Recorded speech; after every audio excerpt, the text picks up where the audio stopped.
어찌 너를 버리겠느냐라는 제목, 호세아 11장 말씀입니다. 매주 저와 함께하는 수요일마다 호세아서를 함께 읽어가고 있습니다. 다른 선지서도 마찬가지겠지만 호세아서를 읽어가는 가운데 어떤 마음이 생기십니까? 언제부터인가 했던 얘기가 또 나오고 또 나오고 하는 것 같지 않으십니까?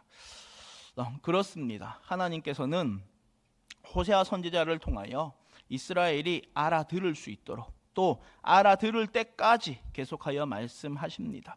호세아서를 보면 호세아가 자기의 모든 것을 주고 아내 고멜을 찾아온 3장을 지나 4장에서부터 하나님께서 계속하여 같은 말씀을 하십니다. 이렇게도 말씀하시고 저렇게도 말씀하시지만 듣다 보면 비슷한 이야기입니다. 하나님께서 이스라엘을 참 사랑하신다. 자, 그러니 하나님께 정말로 돌아오라는 말씀입니다. 오늘 말씀도 이 내용입니다. 4장, 5장, 6장, 7장, 8장, 9장, 10장을 거쳐서 지금 11장인데도 여전히 같은 말씀입니다. 호세아 마지막인 14장까지 이 말씀이 이어질 것임은 우리는 능히 미루어 짐작할 수 있습니다. 하나님께서 왜 이렇게 하실까요? 선지자들에게 계속하여 이러한 메시지를 주시는 이유가 무엇이겠습니까? 또 한 사람도 아니고 이스라엘 역사를 통틀어 계속하여 다른 선지자를 보내고 또 보내시며 이 메시지를 이어나가시는 이유가 어디에 있겠습니까? 이 질문에 대한 답을 알기 위하여서 우리의 모습을 되돌아보기를 원합니다. 우리가 어린 자녀들을 양육할 때에 어떻게 합니까? 잠자기 전에 양치질 해라. 장난감 갖고 놀았으면 정리하여라. 밖에 갔다가 왔으면 손부터 씻자. 이런 말을 매일까지는 아니어도 자주 하지 않습니까? 이것이 부모의 마음입니다. 자녀가 좀 자라면 어떻게 됩니까? 어릴 때 하던 말들, 씻어라, 청소해라, 이런 말들은 더 이상 좀 덜 하게 되더라도 이제는 다른 말을 하게 될 것입니다. 직장을 고민하고 있는 아이에게 얘야, 세상 사람들은 돈이 최고라고 하지만 아니다, 더 귀한 것이 있다 할 것입니다. 연애를 서두르는 자녀에게는 급하다고 아무나 만나면 안 된다 할 것입니다. 자녀가 절망과 우울 가운데 있다면 누가 너더러 실패한 인생이라고 하더냐, 하나님은 너를 포기하지 않으시니 낙심하지 말아라는 말을 해줄 것입니다. 이것이 부모입니다. 자, 그런데 이 말을 얼마나 하실 겁니까? 기회를 잘 봐서 평생에 딱 한 번만 하면 되겠습니까? 그렇지 않습니다. 사랑하는 자녀가 엇나가선 멸망의 길로 가고 있다면 이러지 말아라 하는 말을 횟수를 정해놓고 하는 부모가 어디 있겠습니까? 자녀가 제정신을 차리고 돌아올 때까지 하고 또 하는 것이 부모일 것입니다. 자, 이처럼 말썽만 피우는 자식을 포기하지 않고 끝까지 붙들고 있는 부모의 마음처럼 하나님께서도 이러하십니다. 바로 이 마음이 이스라엘을 향한, 나아가 우리를 향한 하나님의 마음인 줄로 믿습니다. 호세아 선지자를 통하여 우리에게 와닿도록 말씀하시는 하나님의 말씀을 오늘도 함께 살펴보도록 하겠습니다. 우리 먼저 1절부터 4절까지의 말씀을 한 번 더 함께 읽어보도록 하겠습니다. 시작. 이스라엘이 어렸을 때에 애굽에서 불러냈거늘 선지자들이 그들을 부를수록 그들은 점점 멀리하고 바알들에게 제사하며 아로새긴 우상 앞에서 분향하였느니라. 그러나 내가 에브라임에게 걸음을 가르치고 내 팔로 안았음에도 내가 그들을 고치는 줄을 그들은 알지 못하였도다. 내가 사람의 줄 곧 사랑의 줄로 그들을 이끌었고 그들에게 대하여 그 목에서 멍에를 벗기는 자같이 되었으며 그들 앞에 먹을 것을 두었노라. 아멘. 하나님께서는 지금 이스라엘을 어린아이에 빗대어 말씀하고 계십니다. 이스라엘이 어릴 때의 모습이 떠오릅니다. 이제 막 태어나서 울어도 시끄럽지 않았던 때, 배불리 먹고 새근새근 자던 모습, 아장아장 걷던 발, 까르르 웃기만 하여도 모두가 행복했던 그 시절을 생각합니다. 이 말씀을 보면 자녀의 어린 시절이 자동으로 회상됩니다. 장성한 자녀의 모든 성장 과정이 영상을 빨리 돌리는 것처럼 막 돌아갑니다. 이스라엘이 어렸을 때 참 사랑스럽고 예뻤다고 하나님은 말씀하십니다.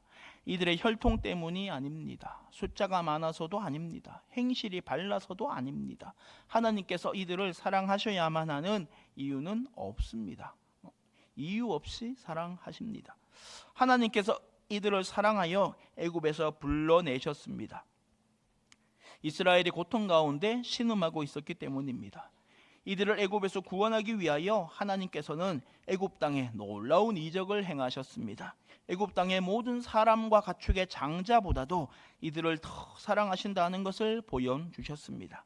자, 이리하여 이스라엘은 극적으로 애굽에서 탈출합니다. 하나님의 은혜입니다. 바다를 마른 땅처럼 걸어서 건너고 물도 먹을 것도 없는 광야에서도 40년을 살아갈 수 있었습니다.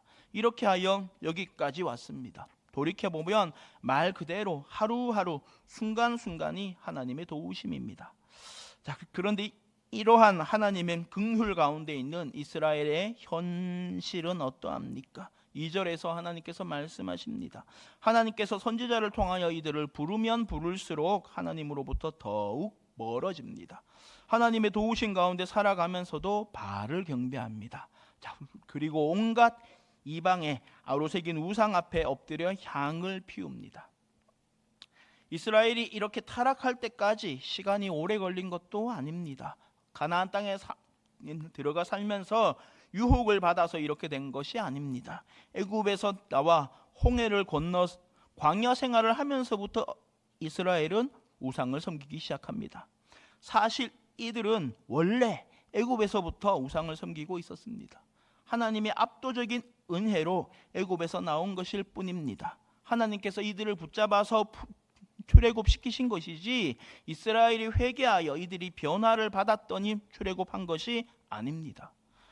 자, 이들은 애굽에 처음 들어갈 때도 죄인이었고 애굽에서 나올 때도 죄인입니다. 홍해를 건널 때도 죄인이고 광야를 먹을 때도 죄인입니다. 이들이 의인이 되었기에 구원을 받은 것이 아닙니다.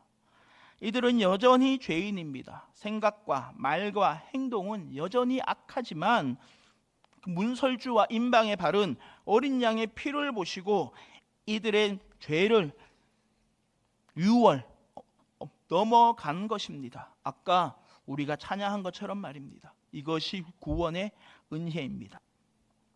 자, 이들의 본성이 원래 죄인이었기에 하나님을 멀리하고 우상을 섬기는 일이 익숙하고 자연스럽습니다. 이리하여 틈만 나면 하나님을 멀리하고 세상의 가치를 따라가려고 합니다.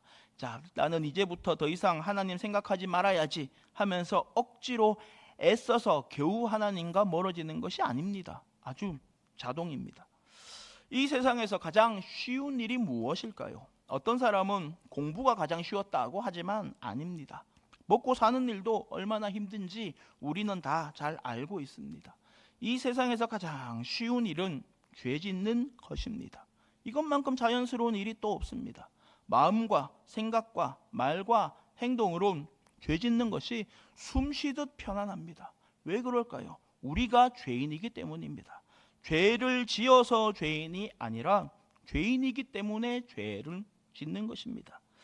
3절을 보십시오. 하나님께서 이들에게 걸음마를 가르치셨습니다. 꼬물대던 아이가 엎드리고 기다가 일어나고 마침내 두 다리로 일어나서 걷는 것을 보고 얼마나 환호하셨습니까? 자, 너무나 사랑스럽고 예쁜 나머지 그 작은 손을 붙잡고 한 걸음 한 걸음 같이 걷곤 했습니다. 누구나 다 이러셨을 것입니다. 이것이 걸음을 가르치는 것입니다. 자, 이렇게 걸음을 가르칠 때에 아이는 어떠합니까?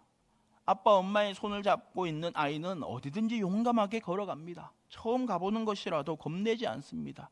왜냐하면 그 부모를 완전히 신뢰하고 있기 때문입니다. 자, 이렇게 걸음을 가르치는 부모는 아이를 데리고 가다가 아이가 걸어갈 수 없는 곳이 나오면 앉기도 하고 업기도 해서 아이를 옮겨줍니다. 하나님께서 하신 일이 이것이었습니다. 자, 이스라엘에게 걸음을 가르치시고 이들이 걷지 못할 곳에서는 강한 팔로 안아서 들어서 옮기셨습니다. 애굽에서 탈출할 때에도, 막막한 광야 생활 가운데서도, 약속의 땅을 점령하고 거기서 살아갈 때도, 우리의 인생에서도 여기까지 이루도록 오직 하나님께서 인도하여 오셨습니다. 하지만 이스라엘은 하나님을 알지 못합니다. 우리도 하나님을 알지 못합니다. 우리를 고치시는 분이 하나님이시라는 것을 인정하기 싫어합니다. 여기까지 오게 하신 분이시고 모든 환난 가운데 지켜 보호하신 분이 하나님이신데 아니라고 생각합니다. 내가 부지런히 일하고 열심히 살아서 여기까지 왔다고 생각하며 자랑합니다. 하나님께서 이스라엘을 인간다운 방법으로 사랑의 줄로 이끌어 주셨건만 그것을 깨닫지 못합니다. 하나님은 사람이 소에게 멍에를 씌우고 그 코를 뚫어 힘으로 잡아당겨 제압하는 것처럼 이스라엘을 이끌어가지 않으셨습니다. 하나님은 짐승을 대하듯 하지 않고 사람을 대하듯 사랑으로 이끄셨습니다. 힘든 멍에를 벗기고 때를 따라 먹을 것을 주며 다독여가면서 여기까지 왔다고 말씀하십니다. 이스라엘이 여기까지 이룬 것은, 우리 인생이 여기까지 온 것은 온전히 하나님의 은혜입니다. 참으로 하나님께서는 나를 안으시고 사랑의 줄로 나를 이끌어 오셨습니다. 하나님께서 나를 억지로 움직이신 적이 있었습니까? 오늘 예배도 나는 정말 나오기 싫은데 하나님이 내 다리를 내 의지와 상관없이 억지로 움직이게 하셔서 여기 와 계십니까? 아닙니다. 하나님께서 사람을 이끄시고 변화시키는 방법은 얼마나 인격적이신지 모릅니다. 사랑의 줄입니다. 바로 하나님의 말씀으로 설득하는 것입니다. 오늘도 하나님께서는 완악한 우리의 마음을 다 알고 계심에도 불구하고 말씀으로 설득하고 있으십니다. 포기하지 않고 말씀하고 또 말씀하십니다. 우리의 마음과 생각과 말과 행동은 여전히 악하지만 하나님은 그래도 우리를 하나님의 자녀로 여기십니다. 왜냐하면 아들 예수의 피로 우리를 하나님의 자녀 삼으셨기 때문입니다. 악한 이스라엘 백성처럼 우리도 마찬가지입니다. 우리가 하나님을 알고 예수를 믿게 되었더니 우리가 의인이 되어서 구원을 받은 게 아닙니다. 예수의 피로 바뀐 것은 우리의 그 본질이 아니라 신분입니다. 우리의 이 본성과 본질은 여전히 악하지만 예수의 피를 힘입어 하나님의 자녀가 되었습니다. 신분은 변하였지만 이 본성은 변하지 않았습니다. 하나님께서 우리를 의인으로 바꾸신 것이 아니라 의롭다고 여겨주시는 것입니다. 유월절 어린 양의 피를 보시고 넘어가시는 것처럼 말입니다. 오늘도 이 은혜를 다시 생각하는 시간이기를 원합니다. 하나님께서 나를 사랑하셔서 아들 예수를 십자가에서 죽이셨습니다. 하나님이 세상을 이처럼 사랑하십니다. 오늘도 예수를 힘입어 하나님께 나아가는 우리 모두가 되기를 원합니다. 그 다음 5절부터 7절의 말씀을 함께 읽겠습니다. 시작. 그들은 애굽 땅으로 되돌아가지 못하겠거늘 앗수르 사람이 그 임금이 될 것이라. 칼이 그들의 성읍들을 치며 빗장을 깨뜨려 없이 하리니 이는 그들의 계책으로 말미암음이니라. 내 백성이 끝끝내 내게서 물러가나니 비록 그들을 불러 위에 계신 이에게로 돌아오라 할지라도 일어나는 자가 하나도 없도다. 아멘. 하나님께서 이렇게 이스라엘이 알아들을 수 있도록 또 알아들을 때까지 말씀하고 계시건만 이스라엘은 어떻게 하고 있습니까? 이 모든 은혜와 사랑에도 불구하고 하나님께 돌아가기를 싫어합니다. 우리가 다 알고 있는 것처럼 출애굽한 이스라엘 백성은 몇 날이 못 되어 애굽 땅으로 돌아가기를 원했습니다. 10가지 이적을 다 체험하였고 홍해를 마른 바다같이 건넜어도 감사가 오래가지 않습니다. 오히려 애굽에서 종살이하던 때가 좋았다고 합니다. 또한 광야 생활하면서 내내 또 가나안 땅에 정착하여 살면서도 애굽을 잊지 못합니다. 세상의 영광을 버리지 못하는 것입니다. 하나님의 말씀을 우습게 여기니 이들이 바라던 애굽 땅으로 돌아가는 것보다 더욱 혹독한 결과가 찾아옵니다. 아수르 사람이 그 임금이 되는 것입니다. 이것이 무슨 말인고 하니 아수르가 이스라엘에 쳐들어와 성읍을 공격하고 허물어뜨린다는 말입니다. 성문마다 빗장이 다 부서질 것입니다. 이 모든 것이 하나님을 배제하고 자기들의 지혜로 위기를 극복하고자 했던 이스라엘의 계책 때문입니다. 하나님께서 돕지 않으시면 무슨 수를 써도 소용이 없습니다. 자, 그렇게 경고했어도 하나님의 백성 이스라엘은 끝끝내 고집을 부립니다. 하나님으로부터 물러갑니다. 더 멀어집니다. 등을 돌립니다. 선지자들을 계속 보내어 하나님께 돌아오라고 말하고 또 말하여도 아무도 돌이키지 않습니다. 자, 그저 잔소리로만 여길 뿐입니다. 또 저 소리 한다. 지겹지도 않냐 합니다. 자, 앞서 살펴본 1절에서 4절은 하나님의 변함없는 사랑을 말씀하십니다. 지금 살펴본 5절부터 7절은 이스라엘의 변함없는 불순종을 말씀하고 있습니다. 창과 방패의 대결입니다. 자, 무엇이든 뚫는 사랑의 창과 어떤 사랑이든 막아내는 불순종의 방패가 서로 부딪힌다면 결국 승자는 누구이겠습니까? 이스라엘의 역사를 한마디로 요약하면 이것입니다. 하나님의 사랑과 인간의 불순종 사이의 대결입니다. 세상에 있는 자기 사람을 사랑하시되 끝까지 사랑하시는 하나님의 영원한 사랑과 아무리 큰 은혜와 사랑을 받았어도 나는 다 잊어버리고 세상을 섬기겠어요, 나는 하나님보다 돈이 더 좋아요 하는 믿음 없는 사람과의 대결입니다. 자, 이 둘이 붙었습니다. 누가 이기겠습니까? 오래 버티는 쪽이 이깁니다. 사람이 하나님을 이길 수는 없습니다. 지금은 이스라엘이 버티고 있는 것 같아도 마침내는 하나님께서 승리하실 것입니다. 왜냐하면 하나님은 변함이 없으신 분이시기 때문입니다. 우리 하나님이 얼마나 신실하신지 내 말과 행동에 따라 결과가 바뀌지 않으시는 분이십니다.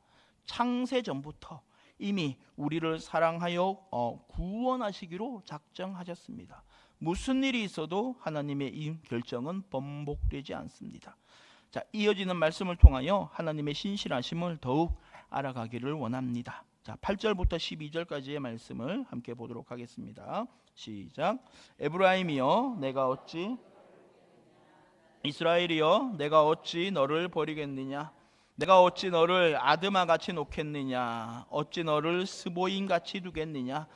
내 마음이 내 속에서 돌이키어 나의 긍휼이 온전히 불붙듯 하도다. 내가 나의 맹렬한 진노를 나타내지 아니하며 내가 다시는 에브라임을 멸하지 아니하리니 이는 내가 하나님이요 사람이 아님이라. 내 가운데 있는 거룩한 이니 진노함으로 내게 임하지 아니하리라. 내 신은 여호와를 따를 것이라.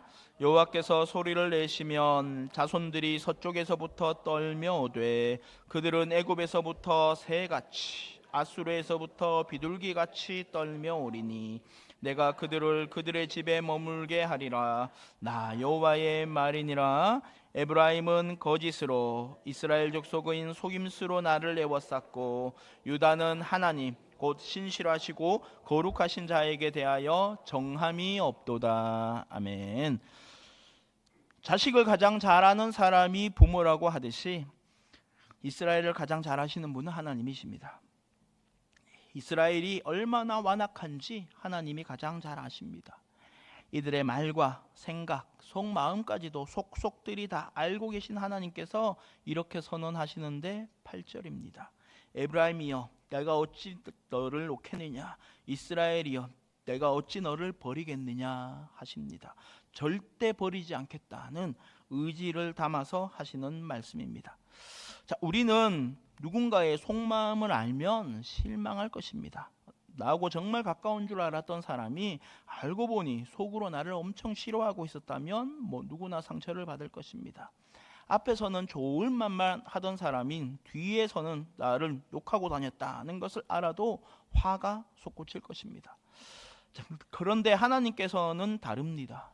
우리의 모든 생각과 행동을 다 아시면서도 사랑하십니다. 이렇게나 하나님을 거부하고 있는 이스라엘을 향해서도 이렇게 말씀하십니다. 내가 어찌 너를 아드마같이 놓겠느냐, 어찌 너를 스보임같이 두겠느냐 하십니다. 자, 아드마와 스보임은 도시의 이름입니다. 아마 익숙하지 않으실 것입니다. 자, 그런데 성경에서 세트처럼 같이 나오는 유명한 도시의 이름을 들으면 여기로구나 하실 것입니다. 자, 우리 신명기의 한 구절을 같이 보도록 하겠습니다. 신명기 29장 23절의 말씀입니다. 시작. 그 온 땅이 유황이 되며 소금이 되며 결실함도 없으며 거기에는 아무 풀도 나지 아니함이 옛적에 여호와께서 진노와 격분으로 멸하신 소돔과 고모라와 아드마와 스보임의 무너짐과 같음을 보고 물을 것이요. 아멘. 우리가 다 알고 있다고 했던 유명한 도시는 바로 소돔과 고모라입니다. 하나님께서 소돔과 고모라를 불로 멸망시킬 때 같이 폐허가 된 곳이 아드마와 스보임입니다. 그렇습니다. 하나님께서는 이스라엘이 지독히도 말을 듣지 않아 혼을 내기는 하시지만 소돔과 고모라와는 다르게 그 이름까지 잊혀져 버리는 아드마와 스보임처럼 아예 멸망시키지는 않으시겠다고 말씀하시는 것입니다. 왜입니까?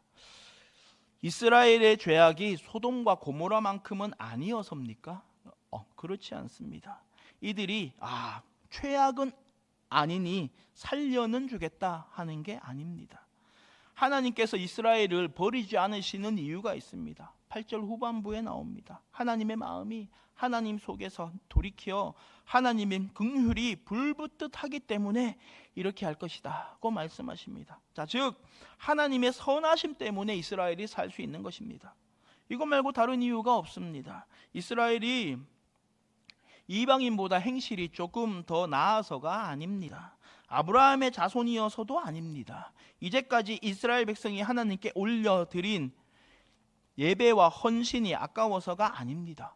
이유는 단 하나, 하나님의 긍휼과 자비로우심 때문입니다. 사람은 한 입으로 두 말을 하곤 합니다. 철석 같은 약속도 상황에 따라서 바뀔 수 있습니다. 너무 화가 나면 다 없던 걸로 하기도 합니다. 이 할머니는 우리 손녀들 다 시집 가는 거 다 보고 죽겠다고 약속한다고 하여서 안 죽을 리 없는 게 사람입니다. 사람이 아무리 장담하며 약속을 하여도 다 지킬 수 있는 게 아닙니다. 하지만 하나님은 다르십니다. 하나님께서는 하신 약속을 반드시 지키시는 분이십니다. 사람은 한계가 있지만 하나님은 무한하십니다. 인생은 순간이지만 하나님은 영원하십니다. 하나님께서는 스스로가 사람과는 차원이 다른 하나님이시다 하는 것을 강조하시면서 한 번 더 약속하십니다. 내가 나의 맹렬한 진노를 나타내지 아니하며 다시는 에브라임을 멸하지 아니하겠다 하십니다. 그렇습니다. 우리가 인생을 살아가며 비록 쓰러지고 넘어지는 일이 있더라도 아주 엎드러지지 않는 것은 하나님께서 이렇게 약속하신 분이시기 때문입니다. 하나님께서는 아브라함을 부르실 때부터 이 모든 것을 다 아셨습니다. 이스라엘을 애굽에서 인도하여 내실 때부터 다 아셨습니다. 자, 가나안 땅으로 인도하여 들이실 때도 다 알고 계셨습니다. 이 모든 것을 알고도 이들을 품고 사랑하기로 작정하신 분이 하나님이십니다. 이스라엘을 향한 하나님의 이 마음을 인간의 언어로 가장 잘 표현하는 것이 사랑이라는 말입니다. 자, 이리하여 우리는 하나님을 사랑이라고 합니다. 이스라엘만 이런 것이 아닙니다. 우리 각자도 마찬가지입니다. 하나님께서 창세 전에 우리 한 사람 한 사람을 택하셨습니다. 나를 부르실 때부터 하나님은 다 알고 계셨습니다. 내가 수십 년 예수를 믿어왔어도 조금도 바뀌는 것 없이, 심지어 바뀔 마음도 없이 나 잘난 맛으로 살 것을 다 알고 있으십니다. 하지만 이 모든 것을 알고도 사랑하시는 분이 하나님이십니다. 우리들 인간은 이렇게 할 수 없습니다. 결혼을 하고 자식을 낳을 때 앞으로 어떤 일이 다가올지, 내 배우자가 내 자식이 어떻게 살아갈지 알지 못하는 채로 살아갑니다. 자, 만약에 다 알고 있다면 어떨까요? 다 알아도 사랑하시겠습니까? 자, 결혼을 했는데 배우자가 허구한 날 바람필 것을 미리 안다면 결혼하시겠습니까? 도박으로 전 재산 다 날리고 밤낮 없이 술 마시며 폭력만 휘두를 것을 안다면 결혼하시겠습니까? 모르니까 같이 살지 알면 하지 않을 것입니다. 자식도 마찬가지 아니겠습니까? 아이를 낳았는데 얼마나 난 제멋대로인지 말도 못합니다. 학교에서 맨날 친구들 때려서 돈을 물어줍니다. 심심하다면서 백화점에 폭탄 설치했다고 장난 전화하여서 수억 원의 민사소송을 받았습니다. 자, 조금 더 자라니 마약에 빠져서 바깥에 있는 시간보다 옥살이를 더 오래 합니다. 어느 날 뉴스를 봤더니 전자발찌를 차고 공개 수배가 되어 있었습니다. 자, 이런 것들을 알지 못하니까 낳아서 키우지, 이것들을 다 알고 있다면 이 아이를 낳겠습니까? 그런데 하나님께서는 이 모든 것을 다 알고 있으시면서도 사랑하기를 멈추지 않으십니다. 자기의 모든 것을 다 내어주고 아내를 되찾아왔지만 다시 또 박차고 다른 사람을 찾아갈 것을 알면서도 사랑하는 호세아처럼 말입니다. 하나님께서는 나를 살리시기 위하여 독생자 예수 그리스도의 목숨을 내놓으셨습니다. 그것도 수치스럽고 잔인한 형벌인 십자가에 못 박혀 말로 다 할 수 없는 고통 속에서 죽어가게 하셨습니다. 이렇게 우리를 애굽에서 건져내셨습니다. 그런데 예수의 피로 홍해를 건너온 우리의 삶은 어떠합니까? 감사보다는 불평이, 기쁨보다는 원망이, 소망보다는 우울이 지배하고 있습니다. 매일매일 만나를 먹으며 살고 있으면서도 얼마나 바라는 게 많은지 모릅니다. 하늘 양식인 만나가 점점 더 맛이 없어집니다. 툭하면 애굽으로 돌아가고 싶습니다. 예수를 모르고 살던 때가 더 좋았던 것 같습니다. 하나님은 천국을 위한 보험으로만 생각할 뿐 세상을 살아갈 때는 세상의 신들을 섬기는 것이 더 지혜로운 것처럼 보입니다. 학창 시절에는 예배보다 공부가 먼저입니다. 조금 더 지나니 예배보다 직장 들어가는 게 먼저입니다. 직장 생활하면서는 예배보다 결혼이 먼저입니다. 결혼하고 났더니 예배보다 자녀 양육이 먼저입니다. 어렵게 자녀들 다 키우고 났더니 이제는 예배보다 노후 대비가 먼저입니다. 나뿐 아니라 자녀에게도 이렇게 가르치면서 살아갑니다. 따질 것 다 따져가면서 예수 믿으면 내 인생은 누가 대신 살아주겠느냐 하면서 살고 있는 것이 우리들입니다. 자, 말로는 하나님밖에 없다고 하지만 우리 인생에서 하나님은 늘 후순위입니다. 성경의 말씀과 정확히 반대로 살아가고 있습니다. 먼저 그 나라와 의를 구하라 하셨는데 먼저 내 인생과 내 소원을 먼저로 하고 살아가고 있습니다. 예수를 오래 믿는다고 저절로 예수의 사람이 되는 것이 아닙니다.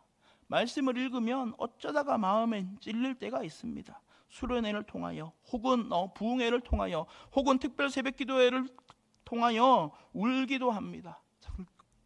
그런데 시간이 조금만 흐르면 자연스럽게 이전의 삶으로 돌아가 있습니다. 오래 걸리지도 않습니다. 하나님께서 주신 은혜를 빨리 잊어야지 하면서 억지로 애를 쓸 필요도 없다는 것을 우리는 경험적으로 다 알고 있습니다. 나도 모르는 새 애굽을 바라보고 있습니다. 자, 이럴 때마다 우리가 잊지 않아야 할 것이 있으니 하나님은 이것마저도 다 아시고도 사랑하신다는 겁니다. 내가 이 정도밖에 안 되는 인간인 줄 누구보다 잘 아시는 분이 하나님이십니다. 이러니 우리는 사람들 앞에서 거룩한 척할 필요가 없습니다. 하나님은 모르는 것이 없으십니다. 아무리 내가 꼭꼭 숨기고 연기를 한다 해도 하나님은 다 아십니다. 우리가 얼마나 하나님의 속을 썩히는 말썽꾸러기인 줄을 다 아시는 하나님께서 이렇게 약속하십니다. 그렇다고 내가 어찌 너를 버리겠느냐 하고 말입니다. 영원토록 나를 버리지 않으시겠다는 약속입니다.